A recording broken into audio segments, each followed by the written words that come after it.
everybody. This is your week 2 of the playoff edition of the MTI update. Congratulations to our semi-finalists. We've got Triple X, despite a season marred by injury, quarterback after quarterback, player after player, big name players, I'm talking. Probably one of the better jobs of managing a team, overcoming obstacles that I've seen a manager have to deal with in a long time, and Mark's done a really good job at it. So kudos to him. He is in the semifinals with a real chance to at least bring home runner-up money if he can make it to the next round. So good for him. Next, he will be facing Connor Fowler, and again, Jim Mora's favorite fantasy football team, the Hot Balls. And boy, did they really rough up the Exiles last week by scoring 183 points. Baker Mayfield, what can I say? Good pickup by Connor. Don't think I saw that one coming. They pretty much ran him out of every other town or city he played in, but he seemed to have found a home in Tampa Bay. So good for Baker, good for Connor as well. Almost 400 yards passing last week, 4 TDs. Incredible performance at Green Bay, actually. I believe the only quarterback to ever have a perfect passer rating in Lambeau, besides Aaron Rodgers, believe it or not, of all the great quarterbacks that have come out of that stadium, only Aaron Rodgers and Baker Mayfield had a perfect passer rating in a single game at Lambeau Field. So again, good for Connor. He's dealt with the injury bug himself. We all have, He lost Richardson. Chase was on sabbatical there for a little while. Continues to be hurt. Not sure of his status this week, but Connor's done an awesome job weathering the storm and being a really viable team. So this will be a very close matchup this week. I'm not sure if both teams have put their rosters in for the week, so I won't even really look at the projections. I'm just kind of going by what I know from your teams, and I think again, anything could happen in the playoffs, but this is surely going to be an outstanding semifinal matchup. So let's get to semifinal matchup number 2. And let's start off with the Snot Rockets and Anthony Daniele, who I believe 2 out of the last 3 weeks had to play me, and he was victorious both times. And kudos to Ant. His team seems to be, some of his star players seem to be showing up at just the right time for him. And despite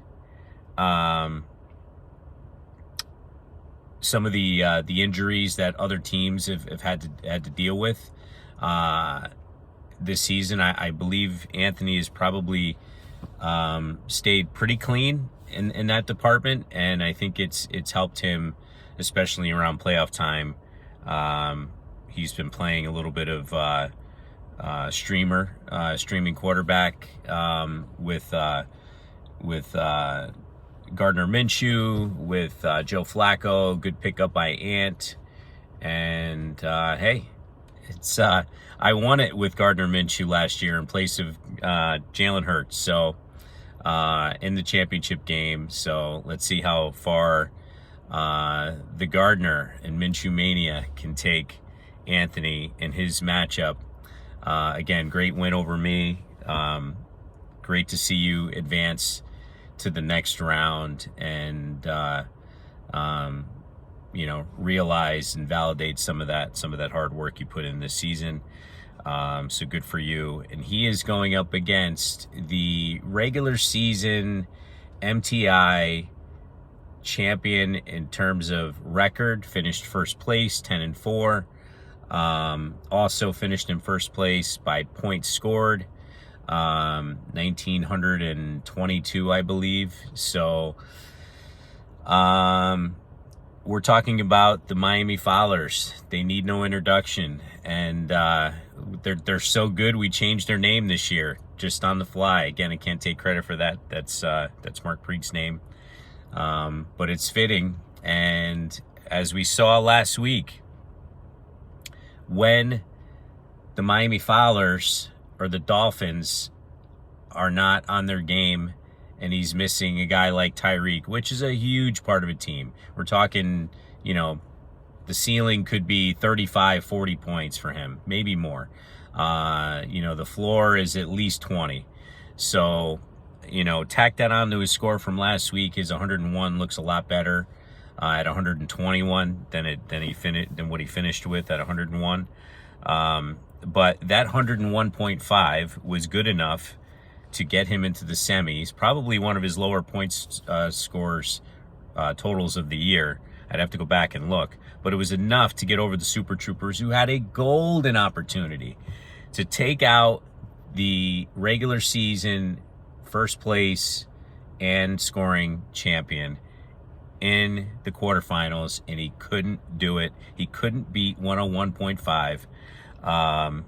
In fact, out of the playoff teams, he scored the lowest, 97.5, and it's extremely uncommon for the Super Troopers and Brian's team. You get down to this time of year, it's about lineup decisions and who you put in, and every point counts. And oftentimes we're loading up our rosters with waiver wire gems, and we just sometimes can't pull the triggers on certain guys. It's not a bad decision, it's process, and the process may have told you to do it this way, and it's the process you've been following all season. But that's fantasy football in 2023. That's playoffs, and any team can come up and bite you. As I said, the 1-8 matchup was going to be just as tough as the 2-7, and it played out exactly that way. We almost lost the 1 and the 2 seeds this year, but Rich and the Miami Fowlers survive 101.5 to 97.5, and it all came down to the last play of the game, really. Jalen Hurts throwing an interception, a deep pass down the sideline and into double coverage. I don't know why he did that, but I think the short pass and maybe stop the clock, kick the field goal maybe, but he went for it all with A.J. Brown, who was nowhere near catching that ball. And that did the Super Troopers in. That play right there. So there you have it. We have our semifinal matchup between Titty City, Miami Fowlers, and the Snot Rockets and Anthony Daniele. Two great semifinals, way to represent the MTI League. You guys worked hard all season. It's I'm glad the Rich advanced to the semis. I hate to see a guy have a great regular season and not at least make it to the semis, hopefully the final. Again, nothing against Anthony. I hope he gets there too, but only one out of this matchup can go. And, I try to take as much luck out of our game as we possibly can. But, there was sometimes a lot of luck plays into this, as we all know. And that interception at the end of the game propelled the Miami Fowlers to the semis. So best of luck this week to you just can't kill him. Triple X, man. You can't kill him. Good luck to him. Good luck to the Hot Balls in their late season surge into the semis. We have two Fowlers in the semis. Go figure. Could we have an all Fowler MTI bowl? It's definitely on the table, guys. So, and listen, there will be a new champion this year, and I'm actually, excited about that. So, it's a long season, 15, 16, 17 weeks. It's tiring sometimes, especially dealing with some of the injuries a lot of you guys dealt with this year. I'm ready to hand over my title to one of the 4 remaining teams, and I will be happy to mail that box out to the champion. But we've still got 2 semis to play. Best of luck to both to 4 teams in both the matchups, and may the best team win. I hope nothing tragic happens in the game in terms of injuries. I'd like to see it decided on the field without injuries. We'll cross our fingers on that. But great job, guys, getting here. And best of luck. We'll all be watching, and look forward to checking back in with you next week at this time. Take care, everybody. Have a Merry Christmas. Safe, happy. Hopefully you guys are getting to see the good majority of your family. It's a great time of year. Football's on Sunday. It's awesome. A little bit on Saturday too. I think we got 3 days of football this week. Saturday, Sunday, Monday. Actually 4. Thursday, Saturday, Sunday, Monday. So it all begins tonight with the Rams, and I don't even remember who they're playing tonight. But anyway, I don't think it's going to be a good game from what I remember the matchup. But anyway, enjoy it. Merry Christmas to everyone. Thanks for everything all year, and we'll see you next week.